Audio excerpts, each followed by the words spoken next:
Salut et bienvenue dans cette vidéo concernant le diabète. Dans cette vidéo, on va voir ensemble la définition du diabète, la classification, la physiopathologie de cette maladie, les signes associés à cette maladie, le diagnostic et on finit par le traitement. Alors, qu'est-ce que le diabète? Le diabète est une maladie liée à une hyperglycémie, c'est-à-dire augmentation du taux du glucose sanguin. Cette hyperglycémie est liée à deux principales causes.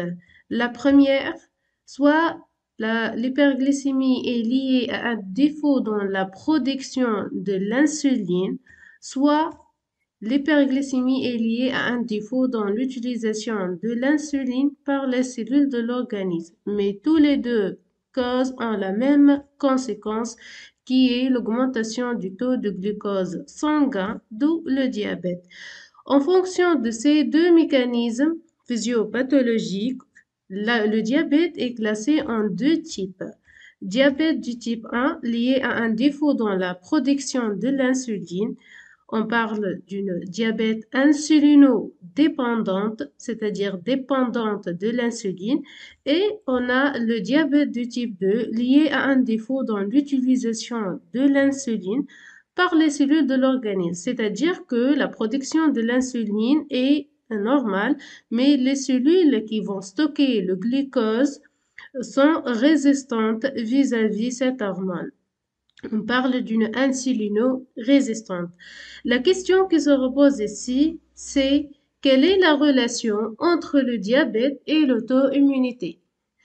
Tout à fait. Tout d'abord, il faut savoir le pancréas. Les fonctions du pancréas et bien sûr la structure. Donc tout d'abord, le pancréas est présent au niveau de l'abdomen derrière l'estomac. Le pancréas est formé par une queue, un canal pancréatique, le corps, ici, la tête, pardon, et un canal cholédoque. Le pancréas possède deux fonctions principales. Une fonction exocrine qui est caractérisée par la production d'enzymes et de bicarbonates impliqués dans la digestion des aliments et une fonction endocrine, donc il s'agit d'une glande endocrine capable de produire les hormones, surtout l'insuline et le glucagon. Au niveau des îlots pancréatiques de l'endurance, on a plusieurs cellules, parmi lesquelles on a les cellules bêta du pancréas qui produisent l'insuline et les cellules alpha des îlots pancréatiques qui produisent le glucagon. Ce qu'il faut noter ici que l'insuline est une hormone hypoglycémiante. C'est pour cette raison qu'en cas de défaut de l'insuline ou bien une mauvaise réponse cellulaire vis-à-vis cette hormone, le glucose sanguin augmente, d'accord, parce que c'est une hormone qui diminue le glucose au niveau du sang. Par contre, le glucagon est doué d'une fonction hyperglycémiante, c'est-à-dire qui augmente la glycémie. Et donc, la glycémie normale est un équilibre entre ces deux hormones. Bien. Si on a un défaut dans la production de l'insuline, ou bien un défaut dans la réponse cellulaire vis-à-vis cette hormone, le glucose sanguin augmente et par conséquent le diabète. Comme définition, le diabète est une maladie chronique qui apparaît lorsque le pancréas ne produit pas suffisamment l'insuline ou que l'organisme n'utilise pas correctement l'insuline qu'il produit. On a deux principaux types de diabète, le diabète de type 1 et le diabète de type 2. Le diabète de type 1 est classé parmi les 10% des cas de diabète, qui touche principalement les enfants et les adolescents. Cette maladie est liée à une destruction auto-immune des cellules bêta du pancréas, entraînant une carence totale en insuline. Donc, cette diabète est une maladie auto-immune. Le diabète de type 2, qui est la plus fréquente avec un pourcentage de 90% des cas de diabète, touche principalement les personnes âgées de 45 ans. Elle est liée à une production insuffisante d'insuline pour répondre aux besoins et résistance des cellules à l'insuline. C'est une insulino-résistante. Donc, ici, le diabète de type 1. Donc, comment se fait les choses en fait? Le glucose est extrait les aliments dans l'estomac. Normalement, le pancréas, par les cellules bêta, produit l'insuline. En cas de diabète, le pancréas produit peu ou pas d'insuline. Les muscles et les organes sont incapables d'utiliser le glucose en raison d'un faible taux d'insuline.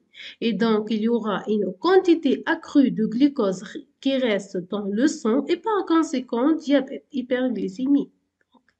Dans le diabète de type 2, c'est le même mécanisme, c'est-à-dire on a le glucose, on a l'insuline qui est, donc il y aura une faible production ou absence totale de la production de l'insuline, mais ici la différence c'est que les organes et les muscles ne répondent plus à l'insuline. C'est une résistance à l'insuline et ingère moins de glucose. Et donc, par conséquent, les niveaux de sucre dans le sang augmentent en raison de la résistance à l'insuline. Une autre comparaison est plus précisément la physiopathologie en fait du diabète. En cas normal, les cellules bêta du pancréas produisent l'insuline. L'insuline permet l'entrée du glucose dans les hépatocytes et les adipocytes, qui sont des cellules cibles exprimant le récepteur pour le glucose, qui est le GLUT4. Donc, dès l'entrée du glucose et l'insuline, ici au niveau de la cellule, il y aura le processus de glycogenèse, c'est-à-dire la formation de glycogène à partir du glucose. Et le glycogène, c'est une forme de stockage de glucose.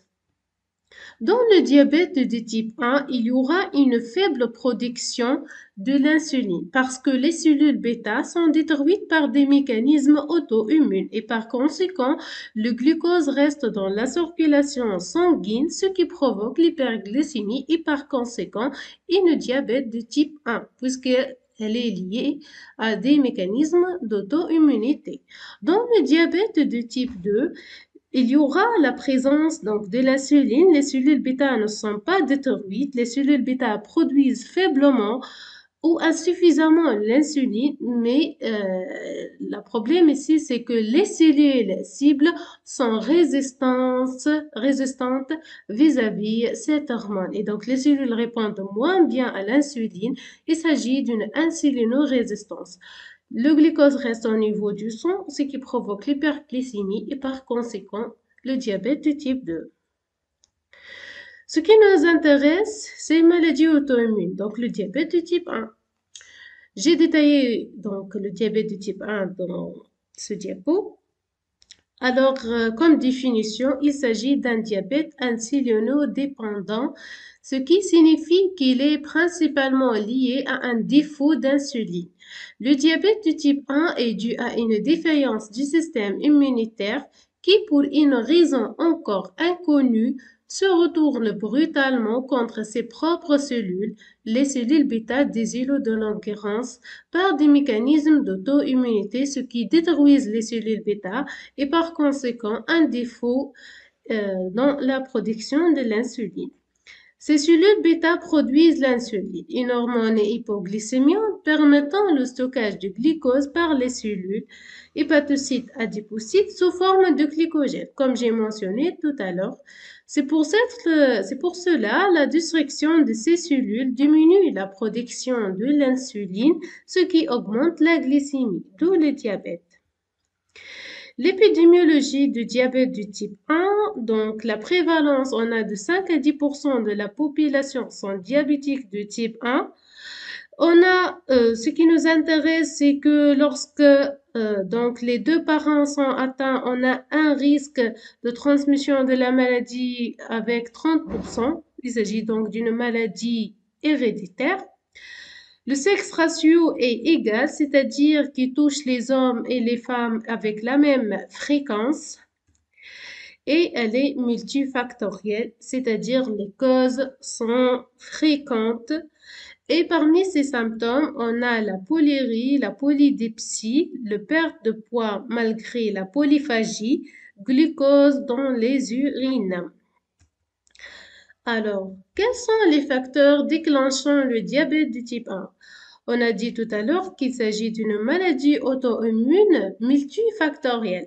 Parmi les facteurs, on a les facteurs génétiques, tels que le HLA-DR3, DR4.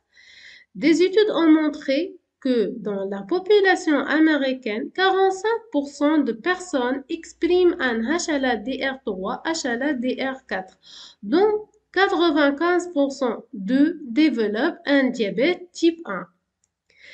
La présence des autoantigènes, le GAD65, IA2, l'insuline, qui sont à l'origine de la production d'anticorps auto-immunes. Ils ont montré que les anticorps dirigés vis-à-vis le GAD75 ont un taux stable durant la maladie. Les anticorps dirigés vis-à-vis le IA2 ont tendance à diminuer avec la durée de la maladie. Les anticorps dirigés vis-à-vis l'insuline, leur mesure après l'instauration d'une insulinothérapie est inutile. Les anti-GAD75 et anti-IA2 ont un risque près de 50% dans le développement de diabète dans les 5 ans et un risque plus élevé dans les 10 ans. Donc, ces deux anticorps augmentent le risque de la prédisposition à cette maladie. La présence des anti-insulines augmente le risque de diabète avec un pourcentage de 70%. Les facteurs environnementaux. On a le tabagisme, la sédentarité, l'hypertension artérielle, l'obésité et le surpoids qui augmentent le risque de diabète. Les infections virales, bien sûr, comme le rubéole, le cytomégalovirus, le virus Coxsackie. Ils ont montré qu'une protéine de ce virus présente un motif moléculaire identique à celui d'une protéine des cellules bêta. Donc, ce virus possède une protéine identique à GAD65, ce qui provoque que les lymphocytes CD8+ seraient activés par la détection de ce virus et détruiraient les cellules bêta provoquant le diabète de type 1. L'infection virale peut être responsable de la sécrétion des cytokines, en particulier l'interféron gamma, favorisant la réponse auto-immune au niveau pancréatique.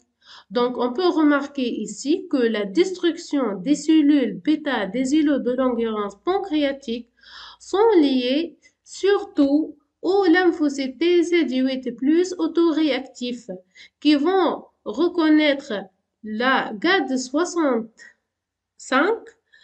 et donc qui vont déclencher une réponse immunitaire vis-à-vis cet auto-antigène. Donc, l'association des facteurs génétiques et des facteurs environnementaux provoque une réponse auto-immune caractérisée par la production d'anticorps auto-humains et bien sûr des lymphocytes CD8+ autoréactifs. Au cours de temps, les cellules bêta des îlots de Langerhans sont détruites et par conséquent, la sécrétion de l'insuline diminue. Et pour cette raison qu'on peut remarquer la présence de deux phases, une phase asymptomatique appelée phase de prédiabète qui dure en moyenne de 5 à 10 ans et une phase symptomatique caractérisée, c'est-à-dire par l'apparition des symptômes associés au diabète type 1 et donc c'est un stade plus avancé que les symptômes apparaissent. Donc, le diabète type 1 suit une évolution en deux phases, comme j'ai mentionné ici. La maladie étant dans un premier temps asymptomatique, les symptômes ne se manifestent que plusieurs mois, voire plusieurs années après le début de la maladie. L'hyperglycémie n'apparaît que lorsque plus de 80% des cellules bêta des îlots de Langerhans sont détruites. Et parmi ces symptômes, on a comme premier symptôme du diabète type 1, on a la polyurie, c'est-à-dire miction excessive, l'augmentation de l'appétit, c'est-à-dire polyphagie, mais le poids diminue de façon inexpliquée. Voilà, la perte de poids inexpliquée. On a la polydipsie, c'est-à-dire l'augmentation de la soif, bouche ou gorge sèche, le manque d'énergie ou fatigue et l'infection à l'uvure, perte ou démangeaison vaginaire. Les symptômes avancés du diabète du type 1 apparaissent si le diabète n'est pas traité ou dans certains cas lorsqu'il est non diagnostiqué. Parmi ces symptômes, on cite le maux de ventre, l'effet de somnolescence, des nausées et vomissements et dyspnée de Kussmaul, c'est-à-dire respiration bruyante et rapide. Et donc, pourquoi le système immunitaire s'en prend-il au pancréas? Chez un patient atteint du diabète de type 1, les cellules bêta sont excrétées ici sous forme d'exosome. Exosome est une vésicule, on a l'emballage et des protéines issues des cellules bêta du pancréas. Donc, on a des exosomes issus des cellules bêta du pancréas. Les cellules dendritiques vont capturer ces exosomes, vont dégrader, vont l'apprêter et bien sûr vont présenter le contenu de l'exosome aux lymphocytes T naïfs. Et ces lymphocytes, bien sûr, s'activent et se différencient en lymphocytes effecteurs et en lymphocytes mémoire. Et parmi ces lymphocytes, on a les lymphocytes T CD8+, qui voient en cas protéines des ennemis et attaquent les cellules qui les produisent, c'est-à-dire attaquent les cellules bêta qui produisent ces cellules qui sont reconnues par leur TCR ici. Donc, il y aura donc une réponse auto-immune vis-à-vis les cellules bêta des îlots de Langerhans.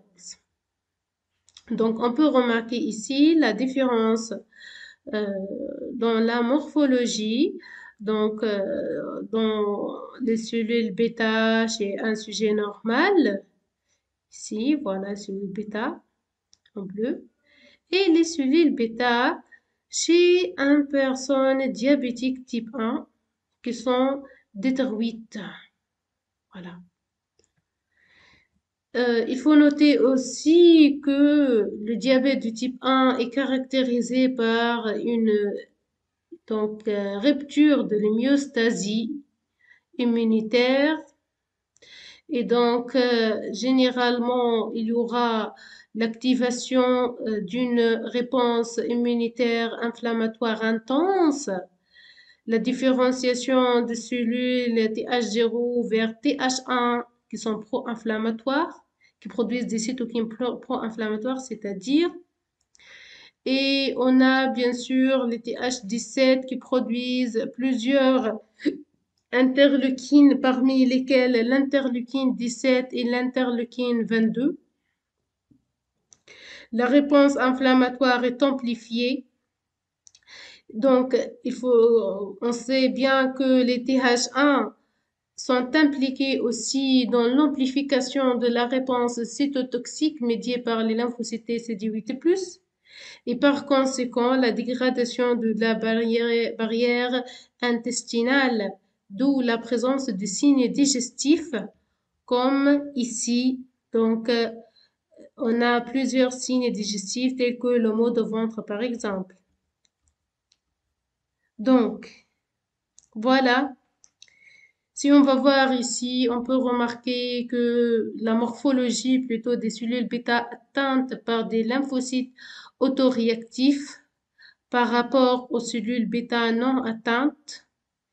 Il faut noter aussi qu'il y a la présence de ce qu'on appelle un insulite, un infiltrant inflammatoire contenant un grand nombre de cellules TCD8+, se produit typiquement autour ou à l'intérieur des îlots de Langerhans. Ici, c'est l'insulite, l'infiltrat inflammatoire riche en lymphocytes cytotoxiques. Le diagnostic de diabète. Donc, quand on peut poser le diagnostic de diabète, donc le diagnostic est posé lorsque la glycémie à n'importe quel moment de la journée est supérieure à 2 grammes par litre en présence de symptômes et la glycémie à jeun est supérieure ou égale à 1,26 g par litre contrôlée à 2 reprises en l'absence de symptômes. C'est les deux conditions avec lesquels on pose le diagnostic de diabète. Donc, la glycémie normale entre 0,7 et 1,1 g par litre.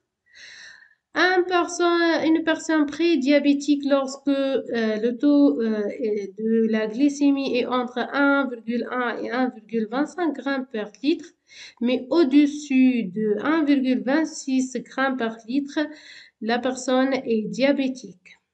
Donc, la glycémie est une balance entre hypoglycémie et hyperglycémie.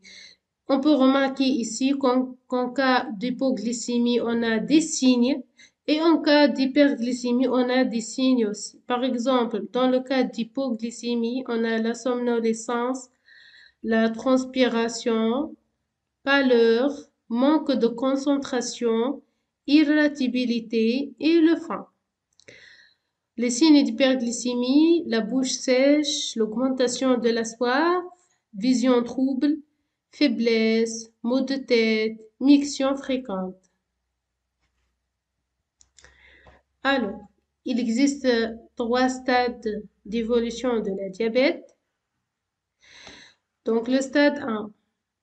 2 auto-anticorps et plus peuvent être détectés. Mais les taux de glycémie sont normaux et la personne ne présente aucun symptôme. Pas de symptômes au niveau du premier stade. Au niveau du stade 2, 2 auto-anticorps et plus peuvent être détectés, comme ici. Les taux de glycémie sont anormaux. Au contraire, ici, dans le stade 1, sont normaux, les taux de glycémie. Ici, ils ne sont pas normaux, mais la plupart des personnes ne présentent toujours pas de symptômes. Stade 3 d'évolution de la maladie. 2 auto-anticorps et plus peuvent être détectés comme d'habitude. Les taux de glycémie sont élevés et la personne présente habituellement des symptômes. C'est pour cette raison qu'une insulinothérapie est nécessaire. Et parmi les symptômes qui apparaissent au stade 3, on a le besoin fréquent d'uriner, le soif extrême, la bouche sèche, le fatigue et faiblesse, l'augmentation de l'appétit, la perte de poids inexpliquée et les coupures qui guérissent lentement. Traitement du diabète. Insulinothérapie, c'est-à-dire les injections sous-cutanées d'insuline plusieurs fois par jour pour compenser son défaut de production par l'organisme.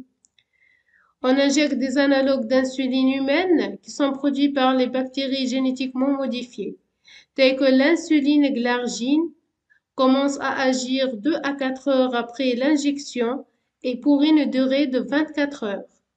L'insuline détémir dispose d'une durée d'action qui peut atteindre, selon la dose administrée, 24 heures, ce qui permet une administration 1 ou 2 fois par jour.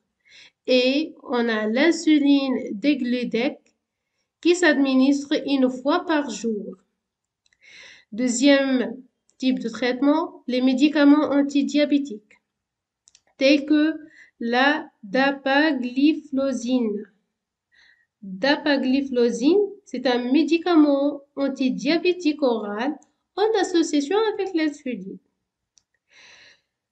Pour les formes sévères de diabète type 1, la thérapie cellulaire est indispensable, c'est-à-dire la greffe d'îlot de Langerhans. Ici, la greffe d'îlot de Langerhans provenant de donneurs,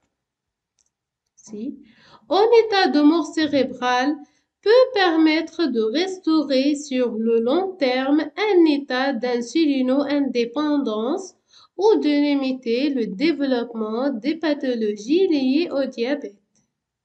C'est un greffe de pancréas. Voilà, j'ai terminé cette vidéo. Merci pour votre attention.